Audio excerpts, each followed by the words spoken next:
마태복음 17장 1절에서 13절까지 말씀입니다. 오늘 말씀은 예수님께서 영광스러운 모습으로 변형된 사건을 기록하고 있습니다.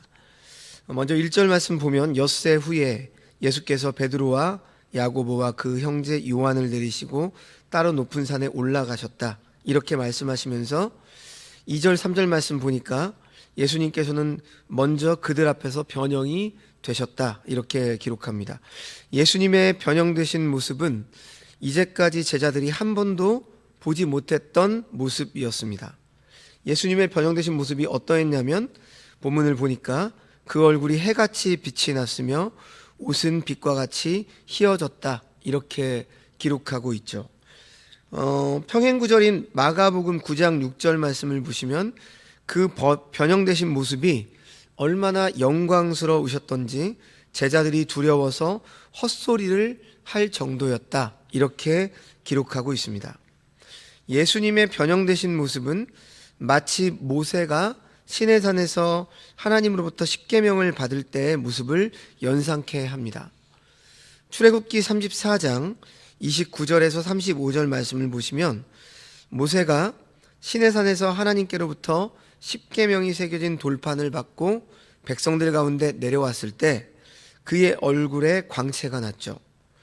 그로 인해 백성들이 두려워 가까이 하지 못했다, 이렇게 말씀은 기록하고 있습니다.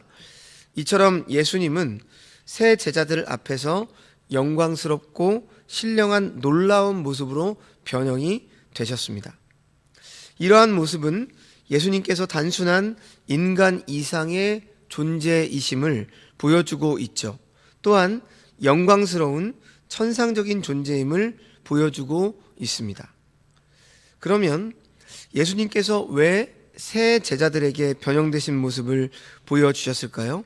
1절에 엿새 후라고 하는 이 표현을 우리가 좀 기억해야 되는데, 이 표현은 마태복음의 다른 곳에는 찾아보기 힘든 정확한 기간의 묘사인데요, 아마도 앞단락에서 기록된 이야기, 곧 첫 번째 그리스도의 고난과 죽음과 부활의 예고와 밀접한 연관이 있음을 말해주고 있습니다. 예수님께서 제자들에게 예루살렘에 올라가 장로들과 대제사장들과 서기관들에게 많은 고난을 받고 죽임을 당한 후 3일 만에 부활할 것을 이제 예고하자 제자들은 큰 충격을 받았습니다. 특히 베드로는 예수님을 따로 데리고 가서 화를 내며 그렇게 하면 안 된다라고 책망까지 하죠. 그러다가 예수님으로부터 우리가 잘 알듯이 사탄아 내 뒤로 물러가라, 너는 나를 넘어지게 하는 자로다, 이렇게 책망을 받습니다. 베드로는 고난과 죽음이라는 말씀 앞에 어쩔 수 없이 잡혀가게 되고 힘이 없어 죽음에 이르게 되는 것으로 생각했을지도 모릅니다. 그래서 예수님은 그리스도의 이 고난과 부활의 예고를 듣고 충격을 받은 베드로와 제자들에게 그 의미를 깨우쳐주고 그 사실을 받아들이도록 도와야 될 필요가 있으셨습니다. 그래서 예수님께서는 결코 인성으로만 계신 것이 아니라 신성을 가지고 계시다라고 하는 것을 더욱 보여주시기를 원했죠. 달리 말하면 그의 고난과 죽음은 어쩔 수 없이 힘이 없어서 일어나는 일이 아니라 바로 하나님의 뜻 가운데 있기 때문이라는 것입니다. 그래서 하나님 아버지께서 너희에게 알려주신 것처럼 예수님은 살아계신 하나님의 아들이요 하나님의 아들로서 존귀와 영광을 받으시는 분으로 계시다라고 하는 것을 드러내고자 하신 것이죠. 하나님의 아들로서 존귀와 영광을 받으시는 분이 그렇다면 고난과 죽음으로 끝나게 되는가? 그럴 일은 없다는 것입니다. 그럼 왜 이런 사실을 모든 제자가 아니라 특별히 새 제자에게만 보이셨을까요? 오늘 보면 9절에 의하면 다른 제자들에게 이 사실을 알리지 말라고 분명히 말씀하고 계시고, 이후에 보면 예수님께서 겟세마네 동산에서 기도하러 가실 때 오늘 본문에서 언급된 새 제자와 함께 가시는 일도 있는데 왜 이 새 제자에게만 보이시고 그들만을 데리고 가셨는가? 본문엔 나와 있지 않으니까 우리가 알 수 없는데 주석가들에 의하면 셋이라고 하는 숫자는 율법에서 어떤 것을 확정할 경우에 필요한 숫자였다, 이렇게 말하고 있습니다. 즉 이 일의 증인으로서 많은 이들이 필요한 것이 아니라 율법이 요구하고 있는 최소 인원이면 된다는 것이죠. 하지만 동시에 우리는 이런 말씀도 생각해 보아야 되는데, 요한복음 5장 34절에 그러나 나는 사람에게서 증언을 취하지 아니하노라, 이런 말씀이 있습니다. 그러니까 한편으로는 사람들로 하여금 증인을 삼기도 하지만, 증인을 삼았다고 해서 증인 때문에 어떤 것들이 더 증거가 되는 것인가? 그렇지는 않다는 거죠. 왜냐하면 예수님은 사람의 증언이 필요하지 않은 존재이시죠. 이미 부활하실 주님 자신이 증언하실 이요 성령님 역시 증언하실 분으로 계십니다. 하나님의 감동으로 기록된 성경 역시 예수 그리스도에 대한 증언으로 충분하다고 할 수 있죠. 그러나 그럼에도 불구하고 지금 이 세 명을 데려가신 이유는 사실 모든 것이 주님 홀로 일하시는 것으로 있지만 주님의 일에 동참시킨다는 의미에서, 그러나 최소 단위로도 충분하다는 그런 의미에서 지금 베드로와 야고보 그리고 요한만을 데리고 가셨다, 이렇게 우리는 볼 수 있는 것입니다. 이런 측면에서 주님께서는 많은 사람들 가운데 12를 세우셨고, 그런 12 중에서도 세 사람만 오늘 본문에 이 증언자로 세우셨다는 것은 그들이 필요해서라기보다는 하나님은 적은 수를 통해서도 능히 일하실 수 있다는 것을 보여주고자, 이렇게 우리가 생각해 볼 수 있겠죠. 자, 다시 본문 2절을 통해서 또 우리가 한 가지 생각해 볼 것이 있는데요. 예수님께서는 분명 저들 앞에서 변형되기는 하셨지만, 그래서 베드로가 말한 대로 존귀와 영광을 받으신 분으로서의 모습을 보이셨지만, 이것이 인성을 취하시기 전에 신성 그대로, 즉 성자 하나님의 그대로의 존귀와 영광인가, 이렇게 보았을 때 결코 그렇지는 않다는 것이죠. 왜냐하면 출애굽기에서 증거하는 것처럼 하나님의 얼굴을 보고 살 자는 아무도 없기 때문입니다. 그러므로 지금 그들의 예수 그리스도의 변형되신 모습을 보았다라고 할 때 신성의 무한한 영광을 다 봤다라고 하기보다는 그들이 받아들일 수 있는 한계 안에서 보았다라고 우리가 볼 수 있습니다. 달리 말하면 당시 주님의 얼굴은 해와 같이 빛났으나 실제 주님의 영광스러우신 얼굴은 그것보다도 훨씬 더 영광스럽다라는 것이죠. 그래서 감히 인간이 볼 수 없다고 할 만큼의 빛과 영광이 그분에게 있다는 것입니다. 오늘 보면 3절에서는 바로 그런 모습으로서 모세와 엘리야와 더불어 말씀하셨다라고 기록하고 있죠. 그때 모세와 엘리야가 예수와 더불어 말하는 것이 그들에게 보이거늘, 이렇게 기록하죠. 그런데 같은 내용을 다루고 있는 누가복음에서 보면 이 부분과 관련해서 좀 더 자세히 설명을 해주고 있는데요. 누가복음 9장 30절 이하의 말씀 보면 특히 예수님께서 기도하실 때 영광스러운 모습으로 변화되었다, 이렇게 알리면서 이렇게 기록하고 있습니다. 문득 두 사람이 예수와 함께 말하니 이는 모세와 엘리야라. 영광 중에 나타나서 장차 예수께서 예루살렘에서 별세하실 것을 말할세 베드로와 및 함께 있는 자들이 깊이 졸다가 온전히 깨어나 예수의 영광과 함께 선 두 사람을 보더니, 이렇게 기록하고 있거든요. 그러니까 예수님께서 새 제자와 함께 산에 오르셨고 거기서 기도하셨는데 새 제자는 잠이 들었던 겁니다. 그러다 잠에서 깨어났을 때 예수님의 모습이 변화되어 있었고, 그때 누구와 말씀을 하고 있었는가 하면 모세와 엘리야와 더불어 말씀하신 것을 본 겁니다. 그리고 그 말씀의 내용은 장차 예수님께서 예루살렘에서 죽으실 것에 대해서 기록하고 있다라고 말씀합니다. 따라서 예수님께서 지금 이 사건을 통해서 알리시고자 하시는 것은 바로 앞에서 말씀하신 예수님께서 비로소 자신의 고난과 죽음 그리고 부활에 대해서 알리신 것과 다르지 않다는 거죠. 우리가 잘 알고 있는 것처럼 모세는 율법을 대표하는 인물이고 엘리야는 선지자를 대표하는 인물입니다. 이것은 율법과 선지자가 말씀하는 분이 바로 예수 그리스도다라고 하는 것을 증거하는 것이고, 그분의 죽음이 없이는 결코 모든 일이 일어날 수 없다, 이룰 수 없다라고 하는 것을 다시금 구약을 대표하는 두 인물을 통해서 지금 알려주고 계신 것이죠. 그런데 이 광경을 보고 있던 베드로가 어떤 말을 합니까? 오늘 보면 4절 말씀을 보십시오. 베드로가 예수께 여쭈어 이르되 주여 우리가 여기 있는 것이 좋사오니 만일 주께서 원하시면 내가 여기서 초막셋을 짓되 하나는 주님을 위하여 하나는 모세를 위하여 하나는 엘리야를 위하여 하리이다, 이렇게 말하죠. 베드로는 전혀 변형되신 모습을 보여주시는 예수님의 의도를 깨닫지 못했습니다. 그는 여전히 주님께서 당하실 십자가 고난과 부활을 이해하지 못했다는 거죠. 그래서 그는 첫 번째 순환과 부활 예고를 듣고 예수님을 책망했던 것과 같이 지금 전혀 엉뚱한 소리를 하고 있는 겁니다. 마가복음 9장 6절을 보시면 베드로는 심히 영광스러운 이 주님의 모습을 보고 무서워서 자신이 무슨 말을 했는지도 몰랐다, 이렇게 기록을 하고 있습니다. 그런데 이때 어떤 놀라운 일이 일어납니까?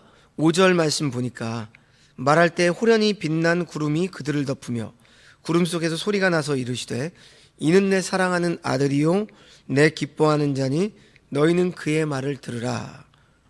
이러한 하나님의 음성이 들려왔습니다. 이 하나님의 음성은 마치 예수님께서 세례를 받으시고 물에서 올라오실 때 하늘로부터 올라온 그 음성과 정확히 일치한 말씀이죠. 특히 너희는 그의 말을 들으라 라고 하신 이 하나님의 말씀은 예수님의 변형 사건을 통해서 제자들에게 주고자 하는 메시지의 의미가 무엇인가를 더욱더 확실히 하고 있습니다. 제자들은 자신들의 생각에 사로잡혀서 예수님의 말씀을 듣지 않았습니다. 특히 제자들은 하나님의 일을 생각하기보다 사람의 일을 생각하고 있었기 때문에 예수님의 고난과 이 부활의 예고를 절대로 믿지도 못했고 받아들이지도 못했습니다. 그래서 하나님께서 친히 영광 중에 임재하사 제자들에게 예수님이 어떤 분이심을 깨우쳐 주시고 제자들로 하여금 주님의 말씀을 듣도록 도와주신 것입니다. 자, 계속해서 이제 6절 말씀을 보시면 제자들은 이러한 초자연적인 현상과 하나님의 음성을 듣고 몹시 두려워서 땅에 엎드립니다. 그리고 7절 말씀을 보면 이런 제자들을 주님께서는 손을 내시며 일어나라, 두려워 말라, 이렇게 말씀을 하시죠. 영광스러운 모습으로 변형되신 주님께서는 제자들에게 여전히 자비로우신 하나님이십니다. 자, 8절 말씀을 보시면 제자들이 눈을 들고 보매 오직 예수 외에는 아무도 보이지 아니했다, 이렇게 말씀하고 있는데요. 이 말씀은 율법과 선지자들의 영광은 일시적이고 오직 그리스도만이 영광의 주인이심을 보여주고 있는 말씀이죠. 그리스도 외에는 다 사라져야 될 자라는 겁니다. 모세도 사라져야 되고 엘리야도 사라져야 합니다. 세례 요한 역시 사라져야 하는 것이죠. 그래서 요한이 고백하고 있는 것처럼 나는 쇠해야 되겠고 오직 그리스도만이 흥해야 하는 것입니다.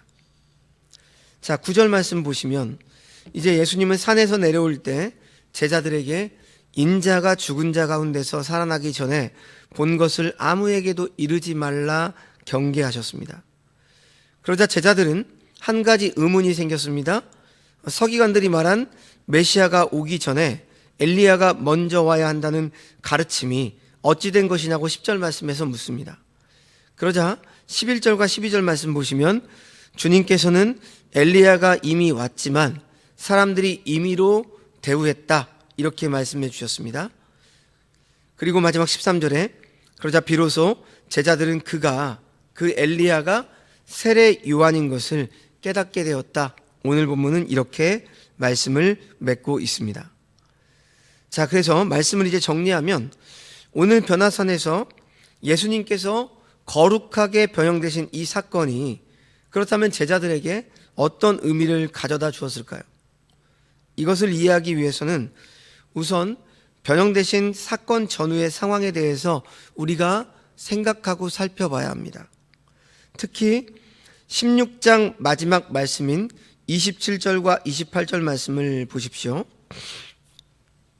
인자가 아버지의 영광으로 그 천사들과 함께 오리니 그때 각 사람이 행한 대로 갚으리라.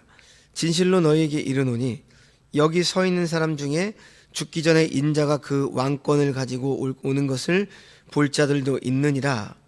이 말씀과 연관해서 생각을 해야 합니다. 자, 지금 이 말씀은 예수님의 순환에 대한 첫 번째 예고를 듣고 두려워하는 제자들에게 주신 예수님의 말씀이죠. 이 말씀은 여러 가지 의미로 해석할 수 있습니다만 일반적으로 온 세상에 대한 왕적 권위가 예수께 부여되는 그 사건들, 곧 예수님의 죽음과 부활과 승천, 그리고 성전 파괴를 의미한다라고 볼 수 있습니다. 예수님께서는 그를 쓰러뜨리고자 애쓰는 원수들의 모든 시험을 물리치고 승리하셨습니다. 고난받으시고 부활하사 승천하신 주님께서는 왕으로서 이 세상을 통치하고 계십니다. 이 예수님은 영광스러운 주님이시죠. 이 주님은 고난과 죽으심과 부활을 통해 완전한 영광에 들어가셨습니다. 그러므로 주님의 고난과 죽음을 인간적인 측면에서 바라봐서는 안 된다는 것입니다. 그 고난 뒤에 있는 진정한 승리의 역사를 우리는 바라봐야 하는 것이죠. 그러나 제자들은 이 예수님을 바라보지 못했습니다. 변형되신 사건을 목도한 후에도 제자들은 그 의미를 깨닫지 못했습니다. 그러나 나중에 곧 오순절 성령 강림 사건 이후에 이제 제자들은 그 의미를 깨닫게 됩니다. 그래서 베드로 전후서를 보면 이 사건이 베드로에게 어떤 의미가 있었는지를 우리가 잘 알 수 있는데요. 특히 베드로후서 1장 16절, 17절 말씀을 보시면 베드로는 이때의 사건을 회상하면서 이렇게 고백을 합니다. 우리 주 예수 그리스도의 능력과 강림하심을 너희에게 알게 한 것이 교묘히 만든 이야기를 따른 것이 아니요 우리는 그의 크신 위엄을 친히 본 자라. 지극히 큰 영광 중에서 이러한 소리가 그에게 나기를 이는 내 사랑하는 아들이요 내 기뻐하는 자라 하실 때 그가 하나님 아버지께 존귀와 영광을 받으셨느니라.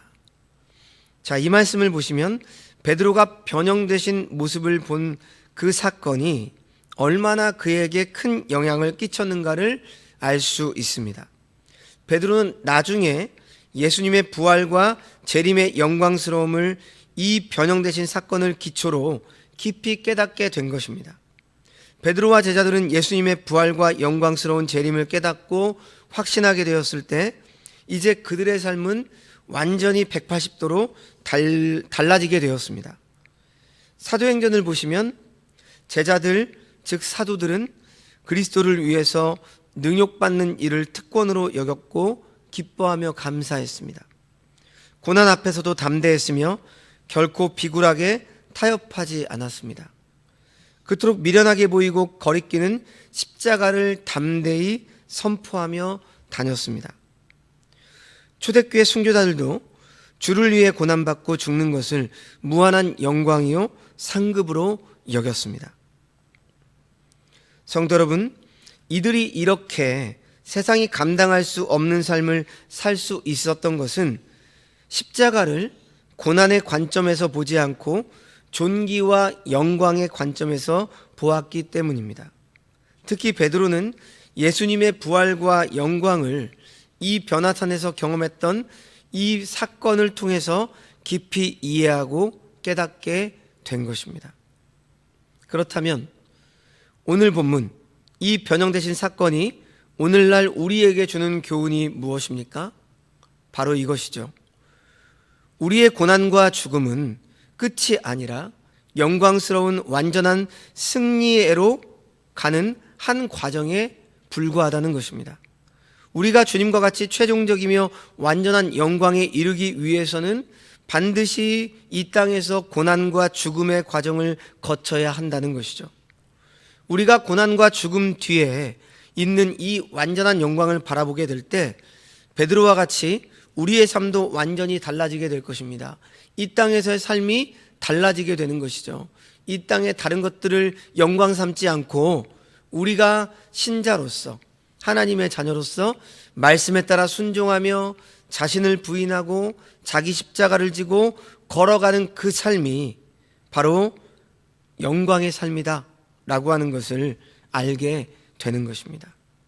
그러므로 우리는 자기 부인과 자기 십자가는 고난과 괴로움의 관점이 아니라 이후에 있을 존귀와 영광의 관점으로 바라봐야 하는 것입니다. 우리가 이 땅에서 하나님의 백성답게 살려면 필연적으로 자기를 부인하고 자기 십자가를 져야 합니다. 그러나 그 길이 바로 승리의 길이고 영광의 길이라고 하는 사실입니다. 이 시간 성령 하나님께서 우리에게 은혜를 주셔서 변형되신 영광스러운 주님을 다시 한번 생각하며 바라보기를 원합니다. 그래서 우리로 하여금 언제 어디서나 이 땅에서 우리 자신을 부인하고 우리의 십자가를 지고 하나님의 말씀을 듣고 순종하는 삶을 살게 하여 주시기를 주님의 이름으로 축원드립니다.